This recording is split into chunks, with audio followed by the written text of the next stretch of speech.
ఇది చూళ్ళని నానబెట్టి ఒకరోజు నీళ్ళల్లో ఉంచాలి. శుభ్రంగా కడిగేసి గాలిస్తే అడుగున ఇసుక దిగిపోతుంది. అప్పుడు మరుసటి రోజు ఉదయం సాయంత్రం కూడా పక్కన వాడేసి ఉంచుకుంటే ఓ బట్టను మూట కట్టేసి తర్వాత రోజుకి ఇలా మొలకలు వస్తాయి. చక్కగా ఇలా మొలకలు వస్తే దాని విలువ 3 రెట్లు పెరుగుతుంది. ఇది మనకి ఎంతో ఆరోగ్యకరమైన ఆహారం.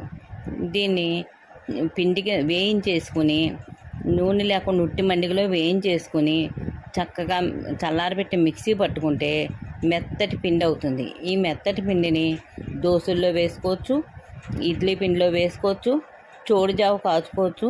కమ్మగా ఉంటుంది. దీనివలన రక్తపుష్టి కలుగుతుంది. ఇప్పుడు మన జీవన విధానంలో అందరికీ కూడా రక్తహీనతగానే ఉంటుంది ఎక్కువ భాగం. కాబట్టి దీనిని ఇలా ఉపయోగించుకుంటే ఆరోగ్యకరంగా ఉంటుంది, కమ్మటి రుచిగా ఉంటుంది. పిల్లలకి పెద్దలకి అందరికీ కూడా ఉపయోగపడే ఒక విధమైన పౌడర్ ఇది. కాబట్టి ఇలా తయారు చేసుకోవడం చాలా సులువు, చాలా మంచిది, చాలా ఆరోగ్యం. అందుకు అందరూ ఇలా చేసుకు తినాలని నా కోరిక.